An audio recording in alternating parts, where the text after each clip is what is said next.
ನಮಸ್ತೆ. ಎಕ್ಸಾಮ್ ಶುರುವಾಯಿತು.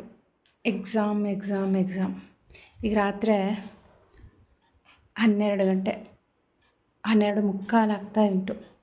ಮಗನಿಗೋಸ್ಕರ notes ready ಮಾಡ್ತಾಯಿದ್ದೀನಿ. ಅವನು ಆರಾಮಾಗಿ ಮಲ್ಕೊಂಡಿದ್ದಾನೆ. ಆ್ಯಕ್ಚುಲಿ ಬರೋ ಟೆನ್ಷನ್ ಎಲ್ಲ ನಾವು ತೊಗೊತೀವಿ. ಅವ್ರು ಆರಾಮಾಗಿರ್ತಾರೆ. ನಮ್ಮ ಟೈಮಲ್ಲಿ ಇದ್ರ 10% ಅಷ್ಟು ನಮ್ಮ ಅಪ್ಪ ಅಮ್ಮ ತೊಗೊಂಡಿದ್ರೆ ನಾವು ಡಾಕ್ಟ್ರು ಕಲೆಕ್ಟರು ಆಗ್ತಿದ್ವಿ. ಮಾತಿದ್ದಿದ್ರೆ ಓದ್ಕೊಳ್ಳಿ ಅಂತಿದ್ರು. ನಮ್ಮ ಜೊತೆ ಕೂತ್ಕೊಂಡು ಓದ್ಕೊತಾನೂ ಇರಲಿಲ್ಲ, ಅದಕ್ಕೆ ಬೇಕಾಗಿರೋ ಹೆಲ್ಪು ಮಾಡ್ತಾ ಇರಲಿಲ್ಲ. ಲಾಸ್ಟಿಗೆ ಒಂದು ಕೇಳ್ತಾಯಿದ್ರು, ಎಷ್ಟು ಮಾರ್ಕ್ಸು, ಯಾವ ಕ್ಲಾಸಿಗೆ ಫಸ್ಟು. ನಮ್ದು ನೋಡಿ ಫಜೀತಿ. ಅವ್ರಿಗೆ ಎಕ್ಸಾಮ್ ಡೇಟ್ ಅನೌನ್ಸ್ ಆಗ್ತಿದ್ದಾಗೆ ನಮ್ಮ ಎಕ್ಸಾಮ್ ಏನೋ ಅನ್ನೋಷ್ಟು ಟೆನ್ಷನ್ನು.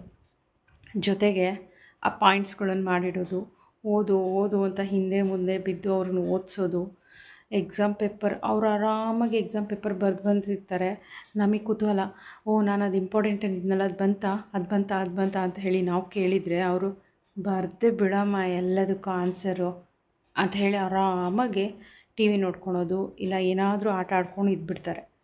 ಫೈನಲಿ ಮೀಟಿಂಗ್ ಕರೆದಾಗ, PTM ಮೀಟಿಂಗ್ ಕರೆದಾಗ ಅವ್ರಿಗಿಂತ ಹೆಚ್ಚಾಗಿ ನಮಗೆ ಕುತೂಹಲ ಇರುತ್ತೆ. ಹೆಂಗೆ ಬಂದಿದೆಯೋ ರಿಸಲ್ಟು, ಏನು ಬಂದಿದೆಯೋ ರಿಸಲ್ಟು. ಅದೇ ನಮ್ಮ ರಿಸಲ್ಟ್ ಅನೌನ್ಸ್ ಆಗೋ ಟೈಮಲ್ಲಿ ಇಲಿ ಮರಿಗಳ ಥರ ಅಡ್ಕೊಂಡು ಮೂಲೆಯಲ್ಲಿ ಕೂರ್ತಿದ್ವಿ. ಅಪ್ಪ ಅಮ್ಮ ನಾಳೆ ಬಂದರೆ ಏನಾಗಿರುತ್ತೋ ಏನೋ, ಎಷ್ಟು ಬಂದಿರುತ್ತೋ ಏನೋ, ಎಷ್ಟು ಬೈಸ್ಕೊಬೇಕೋ ಏನೋ ಅಂತ. ಇವ್ರು ಆರಾಮಾಗಿ ಬಿಂದಾಸಾಗಿ ಓಡಾಡ್ಕೊಂಡಿರ್ತಾರೆ. ಬರೋ ಟೆನ್ಷನ್ ಎಲ್ಲ ನಾವು ತೊಗೊಂಡಿರ್ತೀವಲ್ಲ. ಅಯ್ಯೋ ಎಷ್ಟು ಮಾರ್ಕ್ಸ್ ಬಂತೋ ಏನೋ, ಅದು ಬರ್ದನೋ ಆನ್ಸರು, ಇದಕ್ಕೆ ಬರ್ದಿದ್ದಾನೋ ಇಲ್ವೋ, ಏನು ಬರ್ದಿದ್ದಾನೋ ಅಂತ ರಾತ್ರಿ ಎಲ್ಲ ನಿದ್ದೆ ಬರೋಲ್ಲ. PTM ಮೀಟಿಂಗ ಹೋಗಿ ಅವ್ರ ಆನ್ಸರ್ ಪೇಪರ್ ನೋಡಿ, ಹಬ್ಬ ಎಲ್ಲ ಬರೆದಿದ್ದಾನೆ ಅನ್ನೋ ಸಮಾಧಾನ ಸಿಕ್ಕೋವರೆಗೂ ಟೆನ್ಷನ್ ಇರುತ್ತೆ ನಮಗೆ. ಇವ್ರು ಮಾತ್ರ ಆರಾಮಾಗಿ ನಿದ್ದೆ ಟೈಮಿಗೆ ಕರೆಕ್ಟಾಗಿ ನಿದ್ದೆ ಮಾಡೋದು, ಟೈಮಿಗೆ ಕರೆಕ್ಟಾಗಿ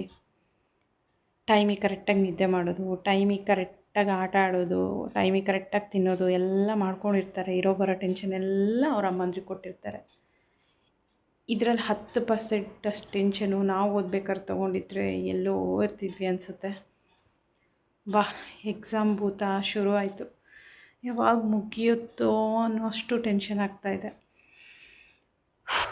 ಅವ್ರು ಮಾತ್ರ ಆರಾಮಾಗಿ PTM ಮೀಟಿಂಗ್ ಇದೆ ಅಂದರೆ ನಾವು ಪೇಪರ್ ನೋಡಬೇಕು, ಅವ್ರು ಹೇಗೆ ಬರೆದಿದ್ದಾನೋ ಅನ್ನೋ ಇಂಟ್ರೆಸ್ಟ್ ಇದ್ದರೆ ಪೇಪರೆಲ್ಲ ನೋಡಿದಾದ್ಮೇಲೆ ಪಬ್ಬಸಿಗೆ ಹೋಗೋಣ ಐಸ್ ಕ್ರೀಮ್ ತಿನ್ನೋದಕ್ಕೆ. ಆಮೇಲೆ ನನಗೆ ಪೇಪರ್ ನೋಡ್ಬೇಕಾದ್ರೆ ನನ್ನ ಜೊತೆ ಕುತ್ಕೊ ಅಂತ ಕರಿಬೇಡ, ನಾನು ಪ್ಲೇ ಗ್ರೌಂಡಿಗೆ ಹೋಗಿ ಫ್ರೆಂಡ್ ಜೊತೆ ಆಟ ಆಡಬೇಕು ಆಯಿತಾ ಅಂತ ಕಂಡೀಷನ್ ಹಾಕ್ಕೊಂಡು ಕರ್ಕೊಂಡು ಹೋಗ್ತಾರೆ. ನಾವು ರಿಸಲ್ಟ್ ಬರೋ ಟೈಮಲ್ಲಿ ಆ ದೇವ್ರು ಈ ದೇವ್ರು ಅಂತ ಬೇಡ್ಕೊಂಡು ಇಲಿ ಮರಿಗಳ ಥರ ಕೂರ್ತಾಯಿದ್ವಿ ಹೆದರ್ಕೊಂಡು. ಇವರು ಬಿಂದಾಸಾಗಿರ್ತಾರೆ. ಯಾಕೆ ಹೇಳಿ?